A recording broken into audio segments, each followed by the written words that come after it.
असम विधानसभा चुनाव 2026 के लिए गुरुवार 9 अप्रैल को मतदान होगा। इस चुनाव का परिणाम 4 मई को सामने आएगा, लेकिन इस बार का असम विधानसभा चुनाव पहले बार की तरह नहीं होने वाला है, क्योंकि परिसीमन ने असम में चुनावी क्षेत्रों की आबादी का नक्शा ही बदल दिया है।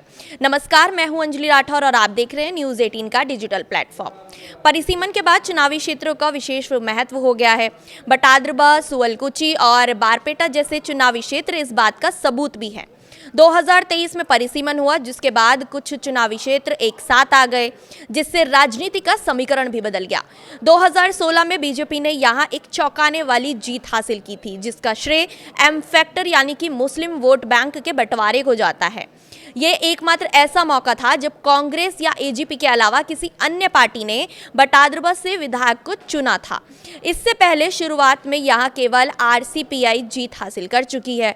2023 से पहले 1976 में पहला परिसीमन हुआ था और वो 1971 की जनगणना पर आधारित था। उसने बटाद्रबा के चुनावी समीकरणों को पूरी तरह से बदल दिया था, जिससे ये सभी पार्टियों के लिए एक बेहद दिलचस्प मुकाबला बन गया। बटाद्रबा को नगांव चुनावी क्षेत्र के कुछ हिस्सों के साथ मिलाकर नगांव बटाद्रबा का नाम एक नया क्षेत्र बनाया गया। पहले की बटाद्रबा और नगांव सीटों में जहां मुस्लिम वोट बैंक की संख्या ज्यादा हुआ करती थी, उन इलाकों के पास मुस्लिम बहुल क्षेत्र जैसे कि ढींग, समगुरी और रूपाही हाट के साथ मिला दिया गया था। सीमाओं का ये दोबारा आकलन इस तरह से किया गया कि मुस्लिम बहुल इलाकों को उन चुनावी क्षेत्रों में भेज दिया जहां पहले से ही मुसलमानों की संख्या ज्यादा थी। नगांव बटाद्रबा में 2023 के परिसीमन के बाद मुस्लिम वोट बैंक की हिस्सेदारी घटकर 40% पर आ गई। इसका नतीजा ये हुआ कि नगांव जिले में जहां 2011 की जनगणना के मुताबिक 55% मुस्लिम आबादी थी, ऐसे चुनावी क्षेत्रों की संख्या जहां समुदाय का निर्णायक प्रभाव पड़ता था 5 से घटकर केवल 3 रह गई। निचले असम के बारपेटा में भी कुछ ऐसी ही कहानी है। यहाँ असमीय वैष्णव संस्कृति का एक आध्यात्मिक केंद्र है और यहाँ बारपेटा सत्र यानी कि मठ स्थित है, जिसकी स्थापना श्रीमद शंकर देव के प्रमुख शिष्य महापुरुष माधव देव ने की थी। 2023 के परिसीमन से पहले इस शहरी निर्वाचन क्षेत्र का लगभग 57% मतदाता मुस्लिम था। यहाँ मुस्लिम बहुल इलाकों का बारपेटों से अलग करके मांडिया और चिंगा में मिला दिया गया, जहां ये समुदाय पहले से ही चुनावी रूप में हावी हैं और जो नया बारपेटा निर्वाचन क्षेत्र अस्तित्व में आया, उनमें केवल 20% मुस्लिम मतदाता हैं। पिछले 10 विधानसभा चुनाव में बारपेटा का प्रतिनिधित्व 7 बार मुस्लिम विधायकों ने किया है। इसमें 2021 का चुनाव भी शामिल है, जब कांग्रेस के अब्दुर रहीम अहमद ने जीत हासिल की थी। लेकिन इस बार एजीपी, जो कि एनडीए का एक घटक दल है, और कांग्रेस दोनों ही पार्टियों ने हिंदू उम्मीदवारों को मैदान में उतारा है। वहीं परिसीमन के बाद बीजेपी कांग्रेस के बीच आरोप प्रत्यारोप का दौर भी शुरू हो गया। बटाद्रबा के धार्मिक पदाधिकारी का कहना है कि परिसीमन के साथ साथ मंदिर परिसर से जुड़ी 160 बीघा जमीन से अतिक्रमणकारियों को हटाना भी एक अहम कदम है।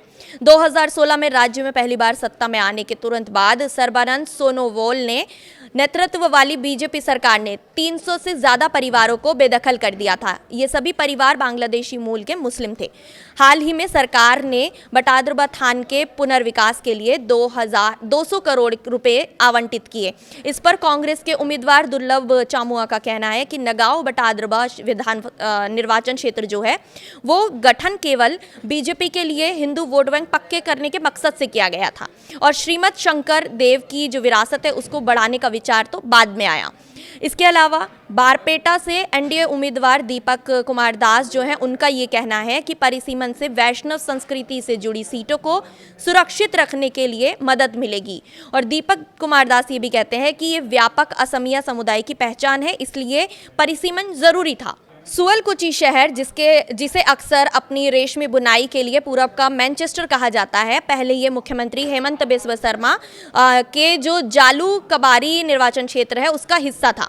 इसी तरह गुवाहाटी के पड़ोसी कामरूप जिले के 2 अन्य निर्वाचन क्षेत्र जो कि बोको और चायगांव हैं, उनको 2023 के परिसीमन के बाद मिलाकर एक ही सीट में बना दिया गया, जिसका नाम बोको चायगांव पड़ा। यहाँ पहले मुसलमानों का दबदबा था और इस सीट को अब अनुसूचित जनजातियों के लिए आरक्षित कर दिया है। जिससे पहली बार चुनावी लाभ स्थानीय राभा, गारो और बोडो आबादी की ओर झुक गया है। इस निर्वाचन क्षेत्र के मुस्लिम बहुल इलाकों को एक साथ मिलाकर चमारिया नामक एक निर्वाचन क्षेत्र बनाया गया। इसके बाद कामरूप जिले में ऐसे निर्वाचन क्षेत्रों की संख्या जहां मुसलमानों की चुनावी बढ़त हासिल थी, 2 से घटकर 1 रह गई है। राबा, हासोंग और गारो जैसे कई आदिवासी समूहों का घर गोलपारा पश्चिमी निर्वाचन क्षेत्र अब SC/ST के लिए आरक्षित कर दिया गया है, जिसमें ST मुख्य रूप से है। इस निर्वाचन क्षेत्र से अब तक किसी भी हिंदू विधायक चुनकर नहीं आया, कोई भी हिंदू विधायक नहीं बना है यहाँ पे। वहीं लखीमपुर जिले के नावबोईचा निर्वाचन क्षेत्र को भी इसी तरह से SC के लिए आरक्षित कर दिया गया है। इस सीट पर पहली बार 1967 में भूपेन हजारिका ने एक निर्दलीय उम्मीदवार के रूप में जीत हासिल की थी। इसके बाद से यहां मुसलमानों का दबदबा रहा, जहां कांग्रेस और AGP के उम्मीदवारों ने जीत दर्ज की। अब चुनाव में BJP, कांग्रेस और AGP के लिए मुकाबला और भी ज्यादा दिलचस्प हो गया है। 4 मई को परिणाम आने के बाद ही ये पता चलेगा कि नए परिसीमन का असर राजनीति में किस तरह से पड़ा है, किसके पक्ष में पड़ा है। फिलहाल इस वीडियो में इतना ही। जुड़े रहे न्यूज़ 18 के साथ।